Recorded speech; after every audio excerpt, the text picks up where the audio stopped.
Why are America, doing the bidding for the Israelis? We know the invested interest in Israel is to always get more land. They make out like they're the victims, but they're the nuclear superpower in the region. So there can't be too much sympathy from a country that's got nuclear weapons, right? They're nuclear weapons that are still unconfirmed to this day. They allegedly have massive stockpiles of nuclear weapons. So why would they need a superpower from the other side of the world to be fighting their battles for them?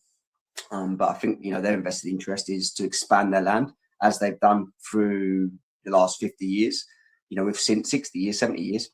Since they was established as an occupation state, they've been just taking land from Palestinians. The maps prove it. It's the fact. They've given a small piece of land, and gradually over the last 70 years, they've acquired more.